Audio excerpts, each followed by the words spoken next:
the author of Under the Castor Oil Tree. It's a blog that I've been writing for a long time now, maybe 12 or 14 years. And there's some things I want to share with you today that were on my blog in the last week. The first one is Trinity Sunday. And this was written on Saturday, June 6th, 2020. Trinity Sunday. Tomorrow is Trinity Sunday. Luckily for me, Brian Spinks is preaching on virtual church tomorrow. I greatly dislike preaching on the Trinity, but I'm sending you a sermon I did preach 16 years ago when my assistant and my seminarian were both away on Trinity Sunday. I hope it explains my discomfort with the Trinity. This is Trinity Sunday, 2004. Today is my greatest nightmare as a preacher, the dreaded and despised Trinity Sunday. It is little wonder that both Melinda Johnson and Michael Spencer both found compelling reasons to be away and out of town this Sunday. They knew, given any option, I wouldn't preach today. Some people ask me why I always complain about preaching on Trinity Sunday. There are three reasons. First of all, it's a doctrine. This is the only Christian holy day that celebrates a doctrine. Not much of a story there. It's hard to tell a story about. And since I think preaching is 90% about telling stories, Trinity presents a problem. Secondly, just about everything that can be said about the Trinity has been said. There's not much new ground to cover about the 3 in 1 and the 1 in 3. Not a lot of room to maneuver. Better just sing holy, holy, holy and let it go at that. But finally, I think done as Christians with the doctrine of the Trinity is that we have limited and constructed our opportunity to know and be known. God has used the Trinity to narrow the possibilities of how to discover God and be discovered by God. I'm really quite exhausted at tilting at the Trinity. I don't make friends usually. My is such a basic Christian doctrine. In fact, by taking on the and trying to open it up so it includes rather than excludes experiences of God. By doing that, I tend to alienate and confuse rather than enlighten. And there's always the danger that someone who hears me whine and complain about how limiting the Trinity is has made the church will call the doctrinal police or tell the bishop and turn me in for trashing the Trinity. And I really don't need to deal with that, with the inquisitions of bishops about my doctrinal purity. So how about this? I'll stop here and you'll tell everyone I really did preach about the Trinity today and it wasn't half bad. How's that? It's a good idea, but in the end it won't work. After all, I get paid to talk about this stuff. And you, well, actually, you pay to listen to me talk about this stuff. Well, that's a weird way of thinking about preaching, isn't it? Okay, I'm going to take one swipe at it. Here it goes. Things happen, and then we talk about what happened.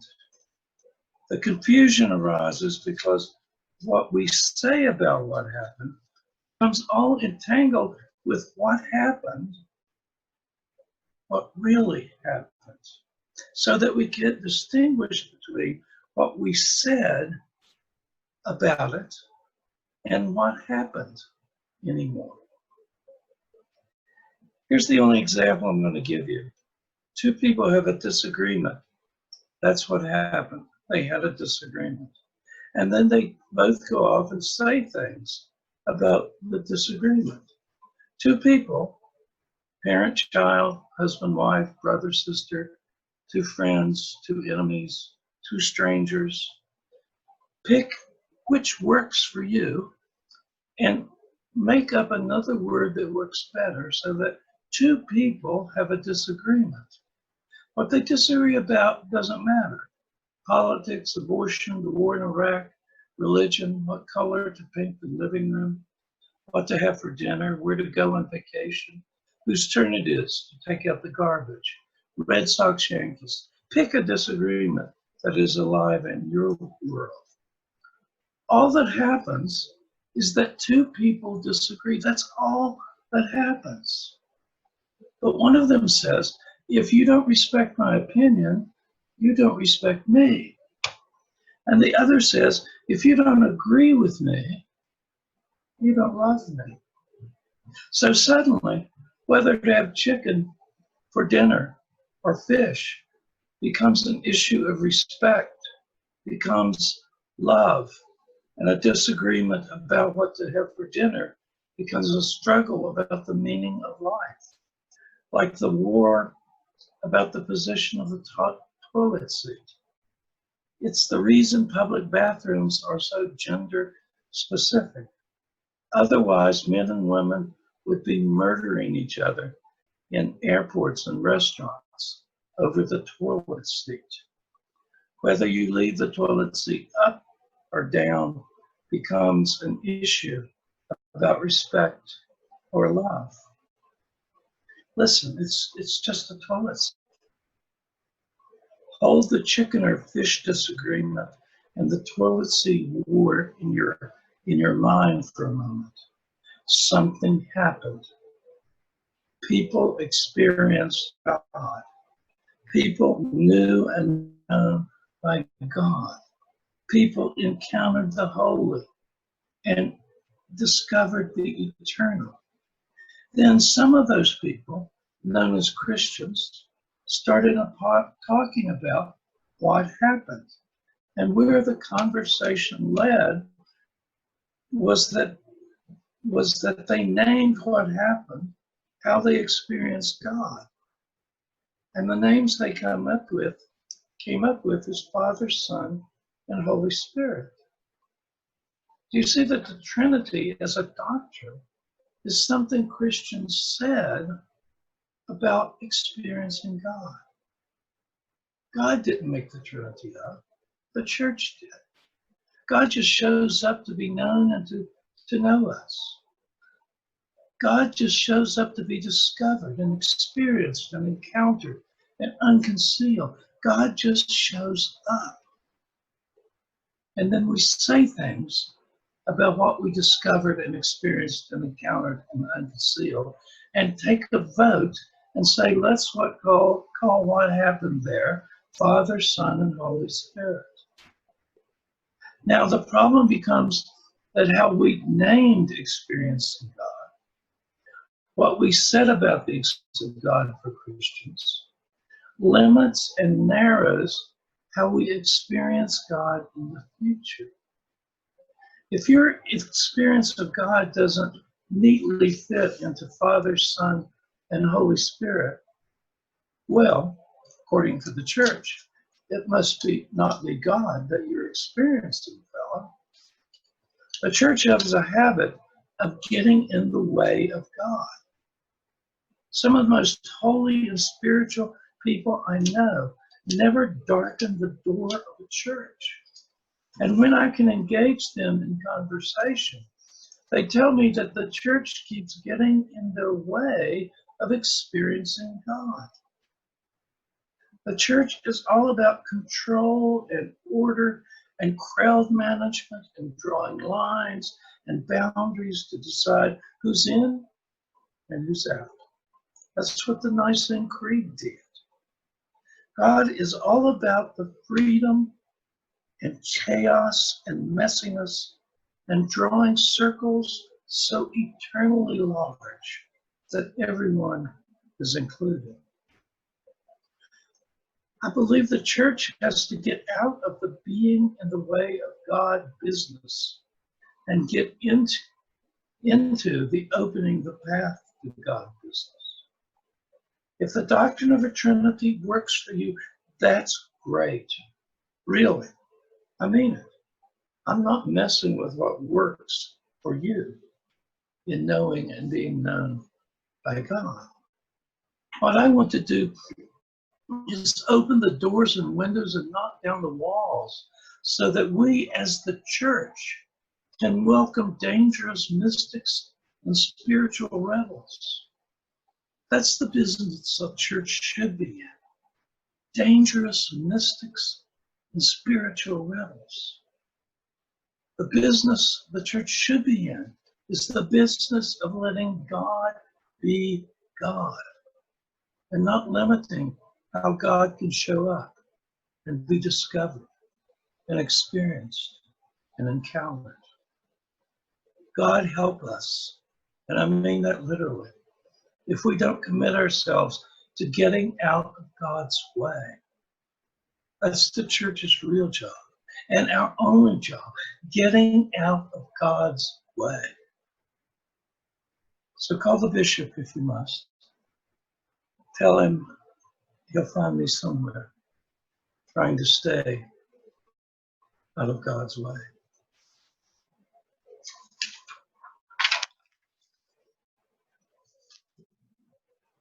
This was written about the next day, and it's called They're Here, This Time Good Ones. I wrote a week or so about the Open Connecticut demonstrators in Chester. For the last few days, a small number of folks have been on Main Street with Black Lives Matter signs. Just a few, and all white. Cheshire is the whitest place I've ever lived. But today, a large crowd was out to protest the racism in our country. It gladdens my heart. They rallied on the green and then walked with police closing the side streets for them to the park across from the high school. Again, almost all white. That's the thing about this worldwide demonstration.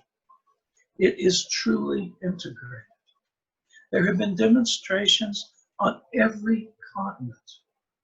The ones from Japan are very moving and very peaceful. Almost all peaceful. Please, cable makers, stop showing violence. Peaceful is truly something, and it is interesting. Black Lives Matter demonstration in oh so white Cheshire. It gives me hope. It gives me hope. This is from Saturday, June the 7th. It's called Sunday, June the 7th. Sunday, June the 7th. It's called the West Virginia Spring. This spring and early summer in Cheshire has been like the West Virginia spring.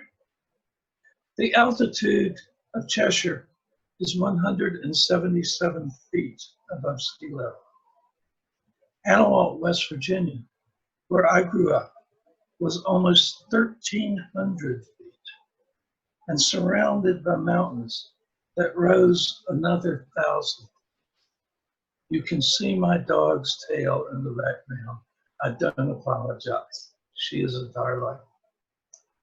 So Cheshire is hundreds of miles from Antelope, but the altitude makes spring early. And summer full of cool days and chilly nights. That's what we've had this year in Cheshire. Even so, the rhododendron blossoms are falling from our tree after 2 warmer days. Rhododendron is the state flower of West Virginia. And in the higher altitudes, the blossoms lasted well past mid-June. Well past. It is sad to see them go. They were glorious because of the cool spring. I love to see them. We have 4 trees, and they were glorious and abundant in the last few days. Oh well, spring will come again. This is Monday, June 8th, and it's called Sarah Cooper.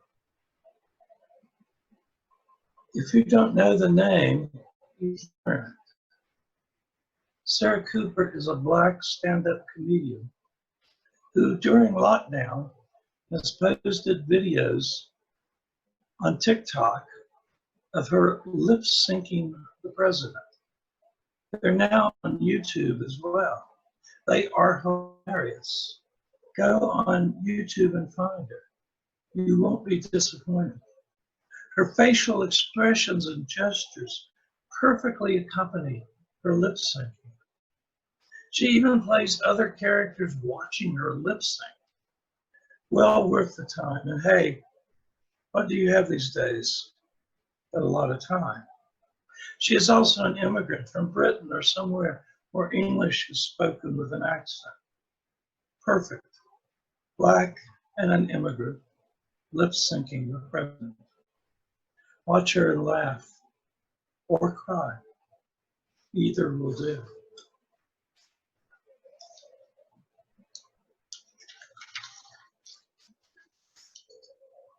This next thing is from Tuesday, June 9th. It's the next to last, so don't get too nervous. And it's called, Why Do I Find Anything He Does Unbelievable? And because there are people in the congregations I serve, and that this is going to be on the website of these congregations, I think I need to say that these are only my opinions. You don't need to agree with them. Not in any way. You don't need to agree with them. Okay? So, why do I find anything he does unbelievable? Every time I think the president can't do anything that surprises me, he does. He retweeted, I don't know what Twitter is or how retweet works. And if I did, I wouldn't do it. He retweeted a conspiracy theory from a right-wing group that the 75-year-old man who police shoved down, Martin Gigino, was a member of Antifa. I'm not even sure what that exactly is, besides the invention of the right to shame the left. And according to the tweet, he fell harder than he was pushed to make a point.